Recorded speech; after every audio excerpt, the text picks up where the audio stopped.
Hola, ¿qué tal? Buenas noches, bienvenidos a Sin Escape, un programa más donde estaremos pues abordando todo lo relacionado con el séptimo arte.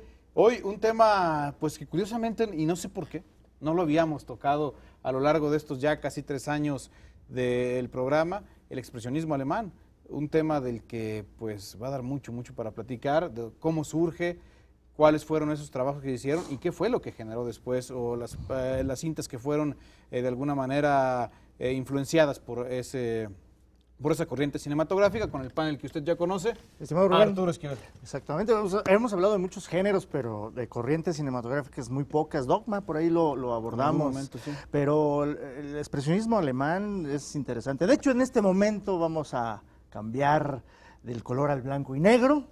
Vamos a emular un poco ese tipo de cine, ¿no? Para ambientarnos un poco, ¿no? Y pues ya los conoce usted, Juan Pablo Martínez. Hola, ¿cómo están? Placer. Y Ricardo. Estimado. Gracias por la invitación. Moreno. Pues aquí estamos para hablar de expresionismo, precisamente. Efectivamente, expresionismo alemán, que hay que decirlo, y leyendo por ahí algunas partes, dicen que de alguna manera el expresionismo entra al cine de forma tardía.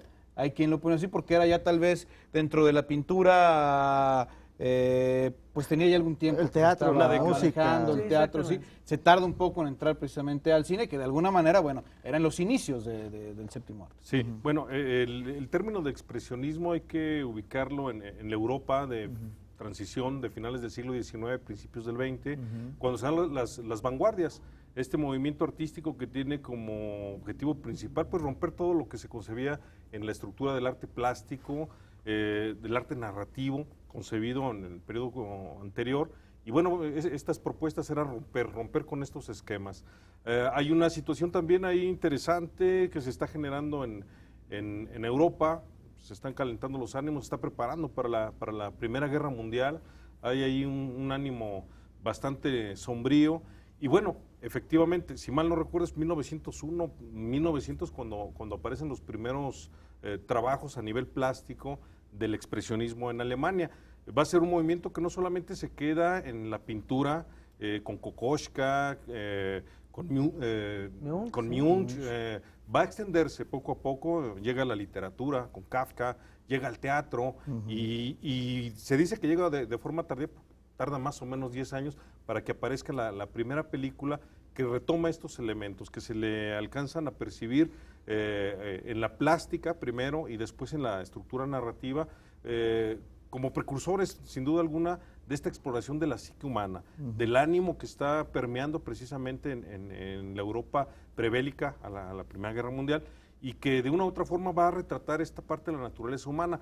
Creo que el cine, en este caso, va a aportar una serie de elementos que va más allá de la pintura, que va más allá de la música, que va más allá del propio teatro, y es una propuesta muy original, muy propia, precisamente con su estructura de lenguaje, un medio novedoso todavía para principios del siglo XX, con una estructura de lenguaje, con una serie de recursos que no ofrecía la pintura. Empiezan estos cineastas a abordar una serie de temas, una serie de tópicos que sin proponerlo van a tener trascendencia más allá del siglo que ya tiene de haber existido el expresionismo alemán. Exactamente. Unos inicios donde era muy curioso ver que eran temas o eran unas historias, no sé cómo llamarle. Sombrías. Sombrías, sí, exactamente. era- Pues era como trascender la mente humana a las imágenes, ¿no? Porque era evidente que todo pareciera estar en la cabeza de los personajes, pero estaban ahí a través de la iluminación, de la misma escenografía torcida, de las sombras. Todo esto se manejaba de una manera pues latente, y eran como los demonios internos, pero muy visibles, ¿no? De los personajes que nos presentaban, ¿no? Exactamente, era un estado de la conciencia en aquel entonces europeo trasladado al cine mediante, exacto, la búsqueda o la persecución de una línea plástica muy concreta, donde vamos a encontrar a fin de cuentas juegos de luces, sombras, sobre todo van a predominar las sombras. Por supuesto, parte de los aspectos distintivos del expresionismo alemán va a ser esta naturaleza angulada de los escenarios, la puesta en escena va a ser aquí fundamental, muy todavía heredada, por supuesto, del teatro, pero bueno. Al final se trataba de jugar mucho con estos espacios, ¿no? Donde la línea del Art Deco, las posibilidades que se ven manifestado también en la arquitectura se pudieran llevar correctamente al cine. Y de esa forma vamos a encontrar muy pocas curvas, muchos ángulos, elementos asimétricos, por supuesto. Los personajes siempre van a estar ataviados, por supuesto, con vestimentas por lo general sombrías, oscuras. El maquillaje muy cargado abajo de los ojos. Exacto, ¿no? Efectivamente. Todo con el fin de poder proyectar, exacto, la naturaleza oscura del ser humano, poder explorar un poco también la línea psicológica, que es algo muy importante, porque previamente en los otros trabajos más candorosos, más alegres, que también jugaban con una plástica interesante, como lo de Méliès, por supuesto, o incluso, pues hablando precisamente en términos de vanguardia artística, pues ya el surrealismo ya había hecho su aparición también en cine. Aquí definitivamente viene a ser el reflejo mucho más ominoso, ¿no? De lo que el cine en aquel instante o en aquel entonces pretendía reflejar, ¿sí? Las historias ahora aquí se van a torcer al punto en el que el público no solamente no se va a sentir identificado con lo que está revisando, pero sí se va a sentir definitivamente subyugado por la naturaleza tocado, misma, ¿no? ¿no? Exacto, de la plástica y de la narrativa que está manejando. Y siempre se ha manejado como la iniciadora de esta corriente cinematográfica, pues es el gabinete del doctor Caligari. Ajá. Pero hay referentes anteriores, no ¿no? es Hay la antes. iniciadora, es sin duda la que mejor sintetiza Sí. todos estos Ok. elementos que ya mencionaba. Sí, ahí hubo Juan trabajos Pablo. anteriores. Sí, de- digo, de- porque estaba el El estudiante estudiante de se Praga considera y, que y la el Golem, primera- ¿no? Sí, exacto. Que la primera película que tiene ya estos elementos, que traslada los elementos de la plástica, del expresionismo a la cinematografía, ya con una intención consciente de explorarlo, va a ser el estudiante de Praga, de Guido Schäfer. Es la que se considera la iniciadora. Previo a esto no hay por ahí nada. Después está El gabinete. el gabinete como la película que mejor sintetiza. Para mi gusto, una película muy ¿Es del adelantada. 22, 23? Es el gabinete del doctor Caligari, es del 21, si mal no Sí, recuerdo. exactamente. y- No, perdón, es del 19, Sí. del Del 21 ya es Nosferatu, pero sí, Sí. exactamente. Pues puede ser, se presta a confusión un poquito estas fechas, precisamente por cierta imprecisión cronológica, ¿no? Que las mismas películas manifiestan. Y con un tema y con una historia dura, fría, de esas películas que es una frase que decimos mucho aquí, de repente no pasa el tiempo tanto por estas cintas, uno la vuelve a ver y es una historia que funciona y que después de que se termina, por ahí estaba viendo, se añaden estas dos escenas, la del principio y la del final, que dotan a la película de un contexto diferente a lo que Digamos que podemos claro, decir ¿no? también que el gabinete presenta uno de esos primeros zombies de la cinematografía, ¿no? De alguna manera. Obviamente es más complicado, es más compleja, ¿no? Creo que aquí son fantasías de sí, Arturo. sí. Sí. Pero bueno, o sea, En al fin de este cuentas el caso- personaje, si lo ponemos en esos tintes, Mira, lo que sí vale la superfluo, ¿no? pena decir es que sin duda alguna el expresionismo va a ser la génesis, va a ser la semilla, el semillero de géneros posteriores, específicamente el horror, el terror, el género gótico, todos estos elementos se van a empezar a cocinar precisamente en el periodo que dura el expresionismo alemán, con las películas, con los directores que las van a generar. Hay quien rastrea un génesis incluso de Frankenstein en el Golem. Y en este caso también la estructura de los vampiros, bueno, no podemos dejar afuera a Nosferatu, Nosferatu, ¿no? Entre otros. Y en este caso este asesino dirigido, que es César Chéchare, que aparece, Hipnotizado, ¿no? está hipnotizado, Ajá, efectivamente, ¿no? Es una especie de autómata que ejecuta las órdenes de Esta Caligari. especie de pingüino, ¿no?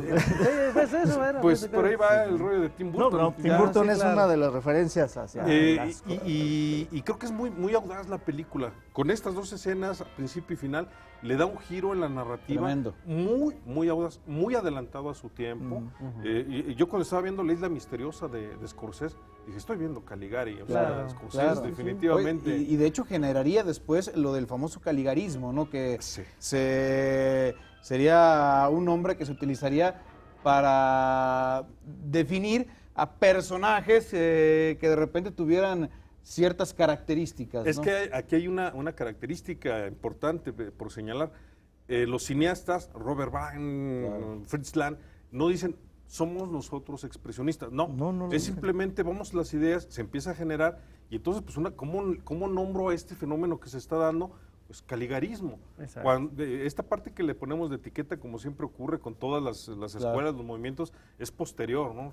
Ya la podemos ubicar, pero en el momento que se está generando esto, finales de la primera década del siglo XX y la segunda, perdón, del mismo siglo, en realidad se necesita ponerle una etiqueta, y bueno, que quede en caligarismo, por todas estas características que ya mencionaste, que ya mencionaba Juan Pablo, la estética, la iluminación, el manejo del maquillaje, el diseño de vestuario, la propuesta de puesta en escena. Y que se continuaría perfectamente y la narrativa. bien. A mí lo que me encanta es, más allá de esto, es la audacia en las narraciones. Son narraciones, estamos platicando de una, que van a convertirse en inspiración para generaciones posteriores y que de una u otra forma no las podemos sacar del inconsciente colectivo. Y que bien comentas, se sigue trabajando sobre esa misma base que se hizo en principios del siglo pasado. Hasta la fecha se sigue pirateando esa misma idea, ¿no? No, bueno, Pues retomando, ¿no? La estética, ¿no? Trasciende a fin de cuentas porque estamos hablando de elementos meramente universales. Cuando vemos el gabinete del Dr. Caligari, independientemente de su propuesta plástica y que estamos conscientes de que se trata de un movimiento eminentemente europeo, la historia al final alude a fin de cuentas a los aspectos que nosotros como entidades humanas inmediatamente nos podemos relacionar, ¿no? En este caso, en cierta forma, es un alto grado de apasionamiento lo que podemos detectar al final con esa búsqueda, por ejemplo, en el caso de Chéchare, de buscar asesinar a la chica, ¿no? En este caso, que es la novia del personaje principal. Pero sobre todo eso, los giros de tuerca, los cambios que se van dando a fin de cuentas en el desarrollo de la historia, son muy interesantes. De hecho, tiene una vuelta de tuerca impresionante, la verdad. O sea, que al momento de revisarla realmente perturba. Sí, cómo no. Se nos acaba el tiempo del primer bloque, rapidísimo, casi que tocábamos el puro Dr. Caligari. Lo que es un hecho es que yo creo que esta obra y lo que fue Nosferatu son las cumbres, precisamente lo que estaremos Yo sumaría Metrópolis, hablando. también. Vamos con Metrópolis de Fritz Lang. Vamos a un corte y regresamos, que tenemos que tocar esas dos películas, sobre todo yo creo lo de Metrópolis, que pues da mucho para comentar, porque es otra de las obras cumbre, no solo de la expresión humana, sino yo creo que de la cinematografía mundial. Vamos a una pausa y regresamos.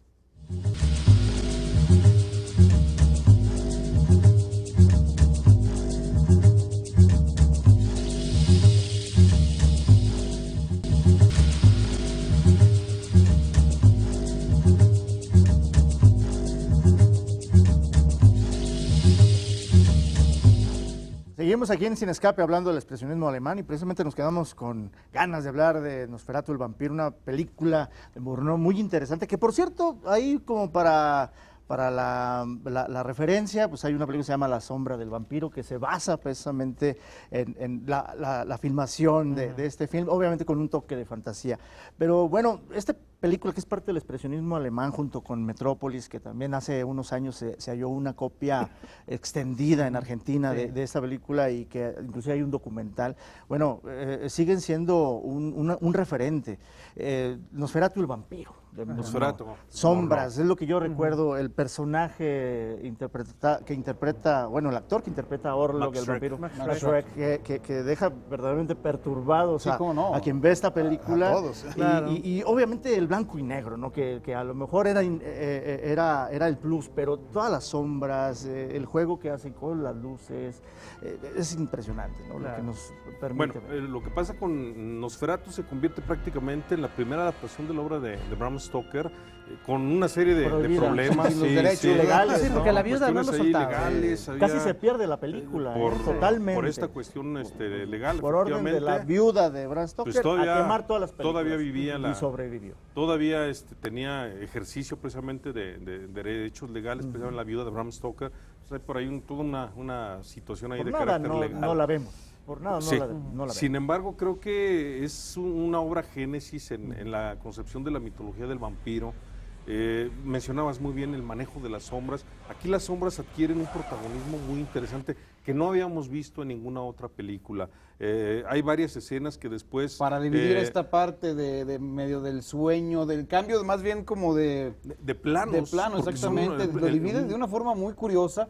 Y por ahí también leía que empezaron, era la primera vez que se experimentaba como con un tipo dolly, el ponerle a alguien, amarrarle la cámara en el pecho para hacer algunos movimientos que exigía en ese momento el director. O sea, insisto, fue una película muy audaz, Arriesgada, sí. muy arriesgada, efectivamente, más allá de la cuestión esta legal, sino simplemente la puesta en escena.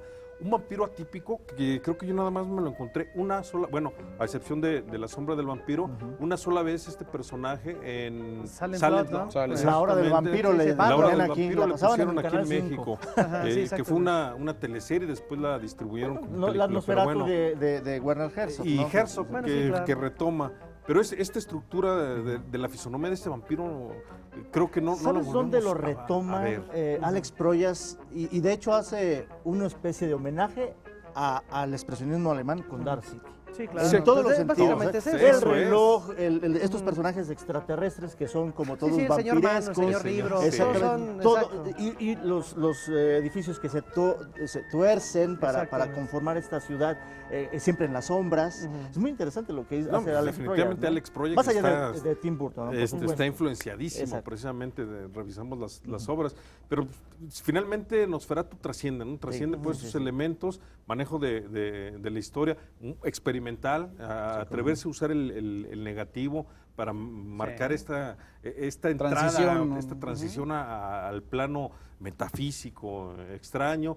Y bueno, la película se convierte en una referencia obligada para los historiadores de cine y bueno, para cualquier persona que nos guste. Yo creo que se sigue viendo y sigue siendo aterrador. A mí me sigue incomodando. todos los Sí, cómo no. Aquella No, famosa sí, escena claro. donde están los cortes sincronizados y cada vez vemos más cerca. Más cerca Exactamente. al La vampiro. secuencia vampiro, del ¿no? Demeter Es a mí me muy parece maravillosa. magistralmente filmada, exactamente. Posee un ritmo y una naturaleza macabra excepcional, donde por primera vez podemos ver efectivamente cómo se levanta sin asistencia de nadie el conde en este caso, y posteriormente va diezmando a la... Y vemos tripulación. en la película de Francis Ford Coppola, de Sí. Bram Stoker, también unos referentes por supuesto. directos lógico, de ¿no? Nosferatu. Claro. Más Hasta la allá de fecha otros. es envidiable para muchas películas que intentan siquiera llegar a lo que se ve en esa película. Es envidiable el ritmo que tenía la película, Sí, exacto. que es, repito, es tremendo volverla Claro. a ver. Y tendríamos que llegar, antes de que se nos acabe el tiempo, A Metrópolis. pues con Fritz Lang. Sí, claro. Fritz por Lang, supuesto. y bueno, pues se va a ser otra de las figuras importantes. Yo creo que la más trascendente pues es Metrópoli también. Es una Una película megaproducción de las que hemos mencionado tremenda, también. Deja el génesis muy adelantada para su tiempo, una idea que todavía ni siquiera en el futurismo estaba todavía bien estructurada y que ahí ya toca esta simbiosis humano. ¿Cuál Chapi? Ni que nada, o sea, aquí No, ya. vamos más allá, esta simbiosis de la morfología humana con el robot, La primera autómata, la conciencia ¿no? de la Mujer. moral, pero con una estructura metafísica, Exacto. Muy bastante ambigua. interesante. La figura del científico que sería después agotada yo creo que en varias cinematografías como científico, como sinónimo de locura, Sí, sí, sí. las características fisionómicas, la estructura de la iluminación.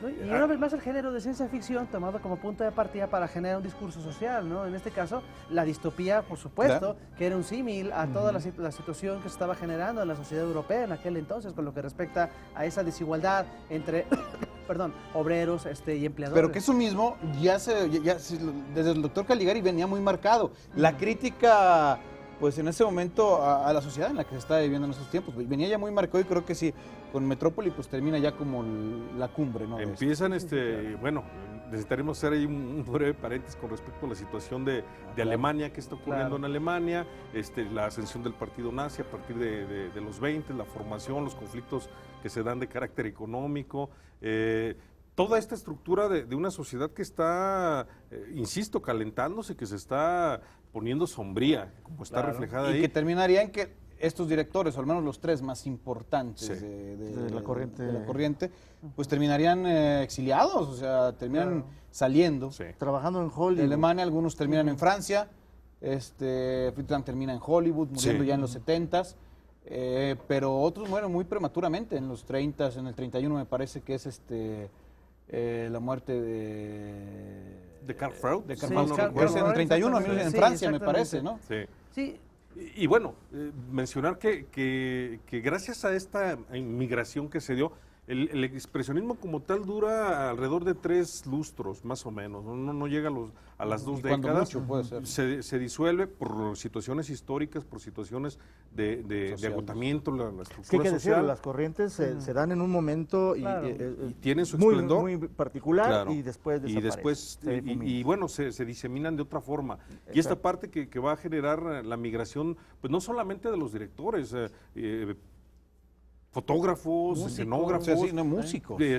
va a permitir el surgimiento de otra escuela importantísima estudiada en la historia de la cinematografía, que va a ser el film noir, el cine negro, que tal vez en algún momento Que vale la algunos pena. directores que habían No, hecho que vale la pena, vale. expresionismo alemán también Claro. hicieron cine negro, ¿no? Sí, En Estados exactamente. Unidos, ¿no? Y bueno, ¿qué obtenemos de esto? Toda esta plástica que ya reestructurada, ya en un contexto cultural diferente, pues nos da ahora una propuesta completamente novedosa, pero que le debe muchísimo, Y se puede muchísimo al detectar en cine. algunas películas, que espero hagamos algunas referencias, el expresionismo alemán latente en algunos films.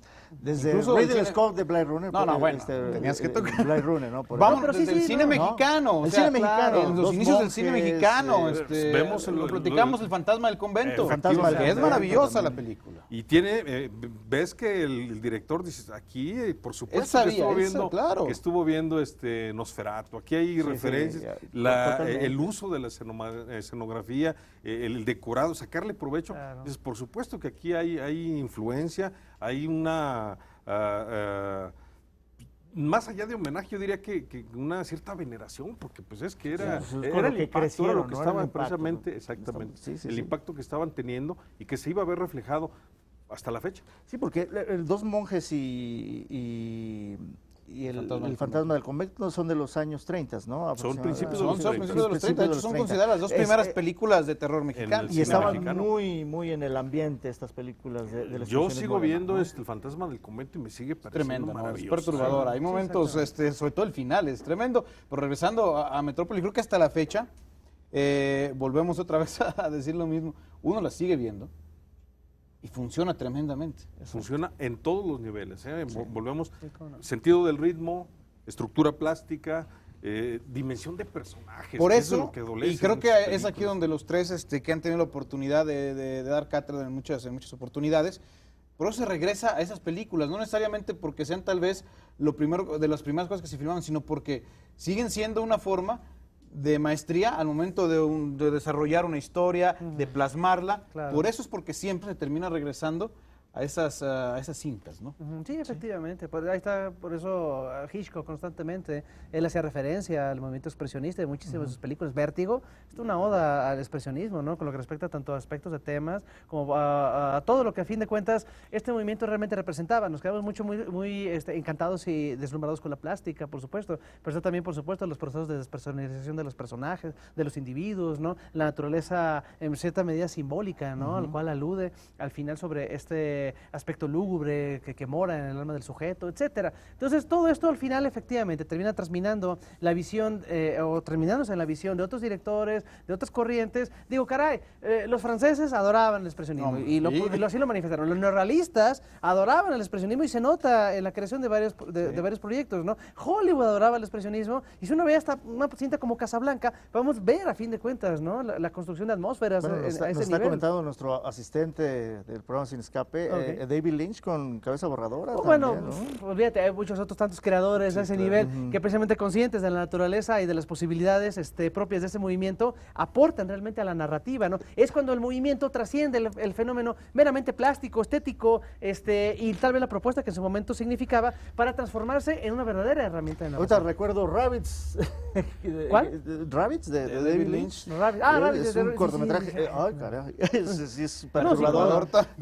Y sombras, iluminaciones, Claro, cosas claro. muy extrañas. Pues- Tim Burton, uno de los No, que pues es consideran que siempre está como Claro. referenciando Haciendo al Depredando de eso. Depredando. Sí, ¿qué es lo que hace? Es lo que hace, Se exactamente. fusila Señores, muchas cosas. Ni siquiera es un homenaje. nos tenemos que despedir, decir que todo este material Exactamente. Lo puede ver ahí. A sus órdenes ahí en las bibliotecas de Casa Jesús Terán, Rivera y Gutiérrez número 110, en 3 y por supuesto muchos de las cintas que se han tocado aquí en el programa Sin Escape. Acérquese ahí toda la horda de fanáticos que tiene Juan Pablo, que son Sí, muchos. Que no, vaya. es una horda, pero con como las de la machetes película de y- James Whale de Frankenstein, ¿no? Con machetes, trinches y antorchas. guadañas Vaya y antorchas. búsquelos ahí, cualquier cosa, pues ahí nos pueden encontrar también en el Facebook, búsquenos porque ya estamos preparando precisamente pues el programa del tercer aniversario, vamos a ver Perfecto. qué surge por ahí, señores. Pues vámonos. Un gusto, Ricardo. gracias, Igualmente, placer. muchas gracias. Nos vemos la próxima semana, esto fue Sin Escape, muy buenas noches. Vámonos porque nos cortan la luz.